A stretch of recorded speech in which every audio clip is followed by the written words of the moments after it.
Hello friends, how are you all? I hope you all are good. So till section 10 we have completed. So now we are going to start with the conditions and warranties. It is from section 11. Okay. So let's start. What it says, stipulation as to time. So first of all we have to see what does stipulation means. Stipulation basically means what is a requirement. Okay. What it simply says that stipulation as to the time of payment are not deemed to be of the essence of a contract of sale okay. मतलब कोई भी requirement time of payment जिस time पे payment की गई है उसको क्या नहीं माना जाएगा, that will not be included as the essence of contract of sale. Simply ये सिर्फ यही बात कहना चाहता है। Next we have the most important part जिस पे क्वेश्चन बेसिकली पूछे जाते हैं, that is section 12, that is conditions and warranties. Okay, बहुत इंपॉर्टेंट है, बहुत सिंपल है साथ में। So what does condition means? Condition means कोई भी रिक्वायरमेंट, अगर कोई चीज़ हमें चाहिए, अगर कोई goods we want to purchase, अगर उसके साथ हम उसको अपनी रिक्वायरमेंट बताते हैं, किसको? सेलर को। Okay, we are the buyer.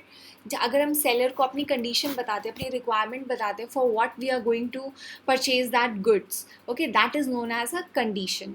Okay, and warranty आपको पता ही है, वारंटी अगर आप कोई भी चीज़ परचेज करते हो तो आपको कितने टाइम की वारंटी दी जाती है? फॉर 6 months, 1 year, 2 year, तो that is known as warranty. Okay, अब हम पढ़ते हैं कि इसमें क्या बोला गया है।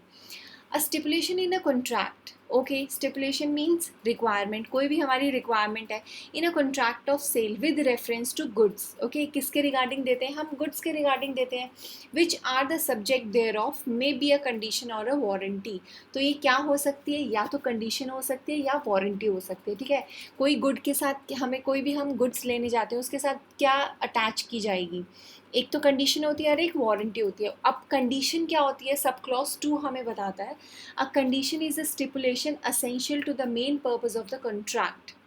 ठीक है, मतलब फॉर एग्जाम्पल हम किसी वॉच की शॉप पे गए। ओके, मैं बायर हूँ, मैंने बोला कि मैं स्विमिंग करती हूँ, मुझे ऐसी वॉच चाहिए, मुझे वाटर प्रूफ वॉच चाहिए क्योंकि मैं स्विमिंग करती हूँ। तो मेरा मेन पर्पज़ क्या है कि मुझे वाटर प्रूफ वॉच चाहिए। तो मेरी ये क्या हो गई? ये है condition. Okay, is a stipulation essential to the main purpose of contract. मैंने कॉन्ट्रैक्ट इसी बेसिस पे किया था कि मुझे वाटर प्रूफ वॉच चाहिए। अगर वो वॉच वाटर प्रूफ नहीं है, ठीक है, मैं स्विमिंग करने गई और वो वॉच ख़राब हो गई, उसने टाइम दिखाना बंद कर दिया, तो क्या हुआ? उसने ब्रीच किया मेरे कॉन्ट्रैक्ट का। तो अगर इस कंडीशन पे मेरा कॉन्ट्रैक्ट ब्रीच हुआ है तो मेरे पास क्या राइट है कि मैं उस कॉन्ट्रैक्ट को रेप्यूडिएट करवा सकती हूँ, मतलब उस कॉन्ट्रैक्ट को एंड कर सकती हूँ, वो वॉच उसको वापस करके और अपना प्राइस रिफंड करवा सकती हूँ। This is basically a condition. Okay, simple. Next we will see what is a warranty. Okay, condition, हमने कंडीशन पढ़ लिया। What is condition? Stipulation essential to the main purpose of contract, very important. Okay, next we will see warranty. Warranty क्या होता है? A warranty is a stipulation collateral to the main purpose of contract. Collateral means secondary. पहला क्या होगा? Condition, मेरी क्या condition थी कि मुझे वाटर प्रूफ वॉच चाहिए, तो that will be a condition. Warranty क्या है? वारंटी ये होगी कि अगर वो ख़राब हो गई तो मैम आप इसको 1 साल में, 2 साल में आप इसको रिपेयर करवा सकते हो। ठीक है, आप उसको ठीक करवा सकते हो उसको आकर। तो what is a warranty? Warranty is a stipulation. Stipulation means कोई भी रिक्वायरमेंट है मेरी, ठीक है, कोई भी रिप्रेजेंटेशन है, मैंने उसको रिप्रेजेंट किया कि मुझे क्या चाहिए? वाटर प्रूफ वॉच चाहिए, तो that is a stipulation collateral to the main purpose of contract. Main purpose क्या था? मुझे वाटर प्रूफ वॉच चाहिए, तो उसने मुझे क्या किया? उसने मुझे उसके साथ एक वारंटी दे दी। ठीक है, the breach of which gives rise to a claim for the damages but not the right to reject the goods or treat the contract as repudiated। very important। Condition में मैं क्या कर सकती हूँ? वॉच रिटर्न कर सकती हूँ उसको, और क्या कर सकती हूँ? अपना प्राइस रिफंड करवा सकती हूँ और कॉन्ट्रैक्ट को रेप्यूडिएट करवा सकती हूँ। बट वारंटी में मेरे पास क्या राइट है? मैं गुड्स को रिजेक्ट नहीं कर सकती, मैं सिर्फ उनके लिए क्या कर सकती हूँ? क्लेम कर सकती हूँ डैमेजेस। कि मैंने आपको बोला था मुझे वाटर प्रूफ वॉच चाहिए, आपने मुझे वाटर प्रूफ वॉच नहीं दी, तो आप क्या करो? इसको ठीक करके दो, जिसके रिगार्डिंग मैं क्या कर सकती हूँ? मैं उसको पैसे नहीं दूंगी क्योंकि वो वारंटी पीरियड में थी। ठीक है, मैं उसको रिपेयर करवा सकती हूँ, रिप्लेस करवा सकती हूँ, बट अपना प्राइस रिफंड नहीं करवा सकती। Simple.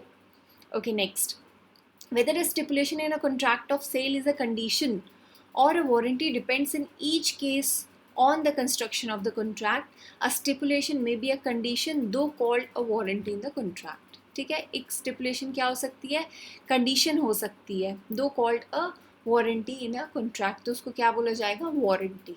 Simple. Next we have that is section 13, when condition to be treated as warranty. अब हम कब condition को क्या treat करेंगे, warranty कब treat करेंगे.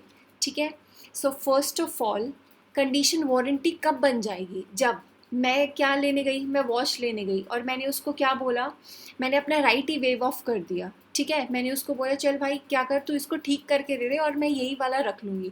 देन टू मेरे पास कंडीशन थी, मैं उसको रेप्यूडेट करवा सकती थी, बट उस टाइम पे मैंने क्या किया, मैंने अपना रेप्यूडेट वाला राइट वेव ऑफ कर दिया, मतलब छोड़ दिया मैंने अपना राइट. तो अब मेरे पास क्या राइट है, अब मेरे पास वारंटी का राइट है. ठीक है, मैं रेप्यूडेट करना अब नहीं करवा सकती, जब मैंने अपना राइट वेव ऑफ कर दिया अब मेरे पास वारंटी का राइट है कि मैं क्या करवा सकती हूँ, उसको रिप्लेस करवा सकती हूँ और रिपेयर करवा सकती हूँ. सिंपल. ठीक है, कंडीशंस थी मेरे पास, अगर मैंने अपना राइट वेव ऑफ कर दिया. ठीक है, next is waive the condition. Next we have that is elect to treat the breach of the condition as a breach of warranty. मैंने खुद ने इलेक्ट कर लिया. ठीक है, मैंने खुद ने चूज़ कर लिया.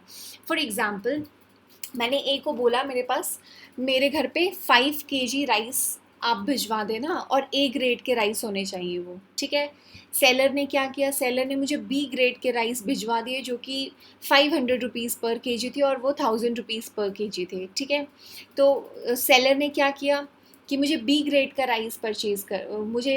का राइस उसने मेरे घर पे डिलीवर कर दिया. ओके, अब क्या हुआ, मैं क्या कर सकती हूँ, या तो मैं चूज़ कर लूँगी कि ठीक है आपने मुझे बी ग्रेड का राइस दे दिया, मैं इनको रख लेती हूँ. अगर मैंने रख लिया तो मैंने खुद ने उसको इलेक्ट कर लिया, तब मेरा राइट क्या हो जाएगा, मेरा राइट ब्रीच ऑफ कंडीशन का रेप्यूडेट हो जाएगा, मतलब वो ख़त्म हो जाएगा. मेरे पास क्या रहेगा, ब्रीच ऑफ वारंटी. और वारंटी में हमारे पास क्या होता है, कौन सा राइट होता है, या तो हम या तो हम रिप्लेस करवा सकते हैं या उसको रिपेयर करवा सकते हैं. Okay, done. Next we have where a contract of sale is not severable. ठीक है, मतलब वो अलग नहीं हो सकता.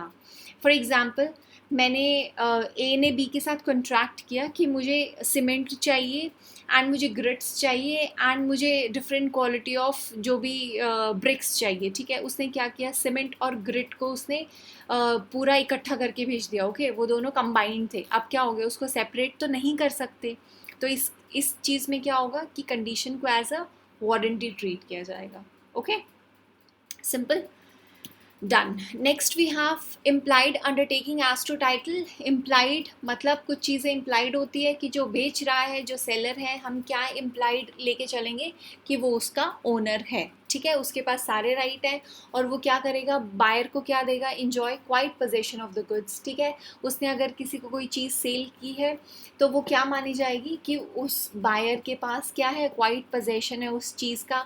और जो सेलर था उसके ऊपर क्या थी, उसके पास ओनरशिप थी, तभी वो किसी और को सेल कर रहा है. ठीक है, बायर यही समझेगा. तो implied undertaking as to title, इसमें सिंपली यही बोला गया है कि हम क्या मानेंगे कि जो सेलर है उसके पास ओनरशिप है और वो क्या कर रहा है, ओनरशिप और पोजेशन दोनों ट्रांसफर कर सकता है. He has the right to pass the property. Okay, done. And property here means movable property and that is goods. Okay, and goods कैसे ट्रांसफर किए जाएंगे, in lieu of price consideration, जो हम already पढ़ चुके हैं. Next we have sale by description. Simple, sale by description कैसे किया जाएगा, कोई भी अगर हम लैपटॉप लेने गए हैं तो उसके साइड में उसका डिस्क्रिप्शन दिया होता है कि लैपटॉप में क्या क्या फंक्शंस है, क्वाड कोर है या जो भी है, ये वो सब कुछ उसके अंदर मेंशन होता है कि इसमें ये आप इसमें ये प्रोसेसर है, आप इसमें ये यूज़ कर सकते हो. That is by description. तो हम उसका डिस्क्रिप्शन देखकर क्या कहते हैं, लैपटॉप परचेज करते हैं. ओके, तो दैट मीन्स कि वो डिस्क्रिप्शन के साथ मैच होना चाहिए. जो हमें डिस्क्रिप्शन दिखाया गया है कि लैपटॉप में ये फंक्शन है, तो ये सारे उसके अंदर होने चाहिए, कॉरेस्पॉन्ड करने चाहिए with that. Okay, this is simply by description. ठीक है, जो हमें इज़ नॉट जो चीज़ दिखाई है, लाइक व्हाटएवर उसका डिस्क्रिप्शन दिया गया है, तो हमारा जो भी हम गुड्स परचेज कर रहे हैं वो उसकी सिमिलर होना चाहिए. Simple. Okay, Next we have, yes, in section 15 we have two more descriptions, that is deemed to sell by description, that is where class और kind is specified. अगर हमने कोई class और kind specify कर दिया तो हमें वो चीज़ properly वैसे ही मिलनी चाहिए. For example we can take Kolhapuri चप्पल, ठीक है. अगर हम कोल्हापुरी चप्पल लेने जा रहे हैं, that means हमने उसको कैसे बताया, by class और kind, कि ये class है और उसका ये kind है.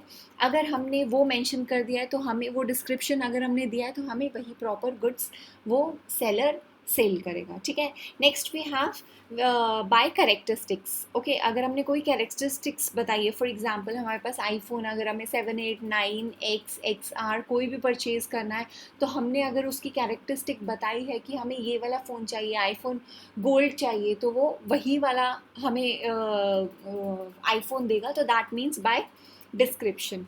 नेक्स्ट वी हैव 16 अभी हम डिस्कस करेंगे. First of all we'll discuss section 17, that is sale by sample.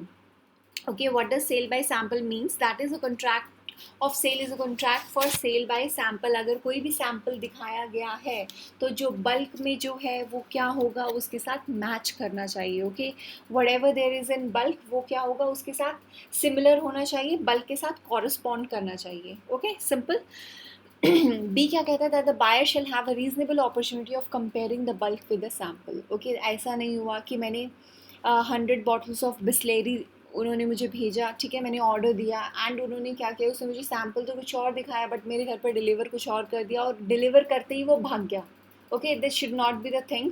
जिसने उसने जैसे डिलीवरी करवाई है तो I should be given the reasonable opportunity कि मैं कंपेयर कर सकूं कि जो बल्क उन्होंने मुझे वहाँ पर दिखाया था कि ये जो इन्होंने भेजा है वो उसके साथ कॉरस्पॉन्ड कर रहा है या नहीं, ठीक है.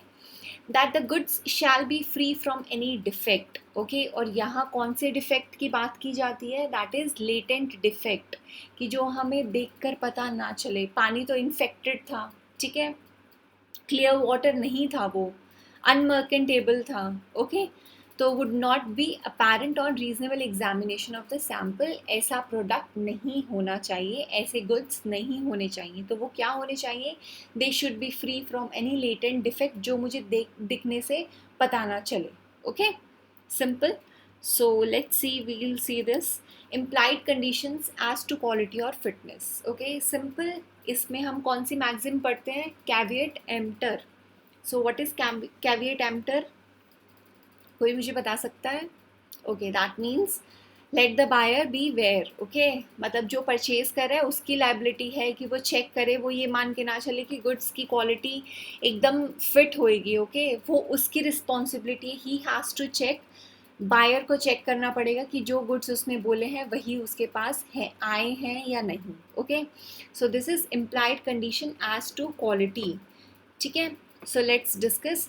Subject to the provision of this act and of any other law for the time being in force, there is no implied warranty or condition as to the quality or fitness for any particular purpose of goods supplied under a contract of sale except as follows. इनके अलावा, ठीक है, इन condition को छोड़ते हुए ऊपर क्या है, बायर जो परचेज कर रहा है उसकी रिस्पॉन्सिबिलिटी है कि वो चेक करेगा कि गुड्स की क्वालिटी क्या है, जैसा उसने बोला है वैसा है, गुड्स फिट हैं या नहीं जैसे उसने रिक्वायरमेंट दी थी. ओके, जो स्टिपुलेशन था, तो वो किसकी रिस्पॉन्सिबिलिटी है, बायर की. Okay, but these are the exceptions. अभी क्या एक्सेप्शंस है, first of all where the buyer expressly और बाय इम्प्लीकेशन. एक्सप्रेस अगर उसने ओरली बता दिया, रिटन बता दिया, इम्प्लीकेशन इम्प्लाइड कोई भी कंडक्ट से अगर उसने बता दिया कि मुझे ऐसे वाले गुड्स चाहिए. Makes known to the seller for the particular purpose. ठीक है, पर्टिकुलर पर्पज़ मैंने उसे बोल दिया कि मुझे स्विमिंग करनी है, मुझे स्विमिंग के लिए वॉच चाहिए, तो मैंने अपना पर्पज़ उसको बता दिया कि मुझे वाटर प्रूफ वॉच चाहिए. ठीक है, for which the goods are required, जिसके लिए मैं उसको लेकर जाना चाहती हूँ. ठीक है, मेरा पर्पज़ क्या है कि मेरे को स्विमिंग करनी है, तब मुझे वॉच पहननी है. Okay, that is my purpose. So as to show that the buyer relies on the seller skill and judgement. और सेलर का काम क्या है, वो वॉच बेच रहा है, तो मैंने उसको अगर अपना पर्पस बता दिया तो वो इसी पर्पस से डील कर रहा है इतने टाइम तक. ओके, और मैं उसकी स्किल और जजमेंट पे रिलाई कर रही हूँ. ठीक है, and the goods are of description which is in the course of the seller's business to supply. उसका बिजनेस क्या है, उसका काम यही है, वो वॉच में ही डील करता है. ठीक है, और मैंने उसे अपनी रिक्वायरमेंट ही बता दी है. ठीक है, there is an implied condition that the good shall be reasonably fit for such purpose. तो अब क्या हो गया, इम्प्लाइड कंडीशन हो गई किसके ऊपर, सेलर के ऊपर, ठीक है, कि वो क्या देगा, मुझे रीजनेबली फिट देगा उस पर्पस के लिए जिसके लिए मैंने उससे गुड्स मांगे हैं।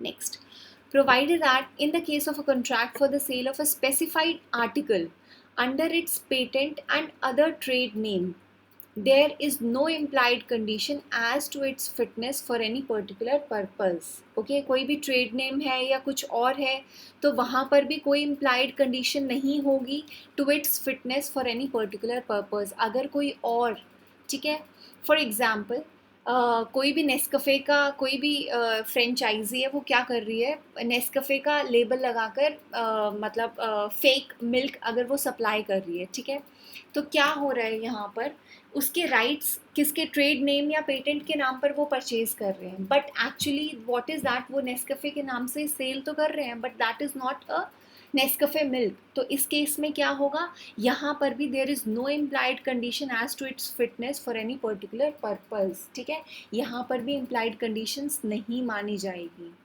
Simple. Next, where goods are brought by description from a seller who deals in goods of that description, ठीक है, वो उसी डिस्क्रिप्शन में डील करता है, there is an implied condition, ठीक है, that the goods shall be of merchantable quality। मतलब वो रोज़ उसी चीज़ में डील करता है, फिर भी अगर वो गलत गुड्स दे रहे हैं तो he will be liable. Otherwise क्या होगा, उसके ऊपर इम्प्लाइड कंडीशंस है कि वो उसी डिस्क्रिप्शन के गुड्स को सेल करे, ठीक है।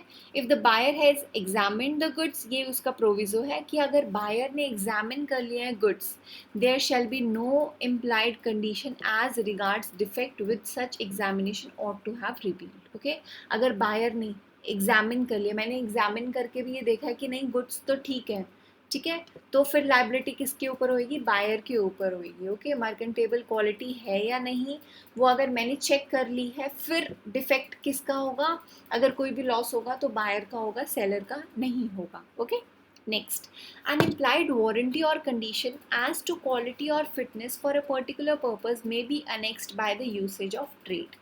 ओके, यूसेज और ट्रेड मतलब उनके जो भी उनका कस्टम है या उसके अकॉर्डिंग है, वो क्या कर सकते हैं, वो पर्टिकुलर पर्पस उसके अंदर डिसाइड कर सकते हैं। फॉर एग्जांपल, जैसे हम कोई भी शॉप पे होता है कि हम उधार नहीं देंगे, तो वो उनका यूसेज ऑफ ट्रेड है। Okay, that is there condition, तो वो ऐसी कंडीशन भी उसके साथ अनेक्स कर सकते हैं, ठीक है। So we have done with this. So next we'll start with chapter 3. I hope this much is clear. If you have any doubt, do comment and do ask me. Thank you so much.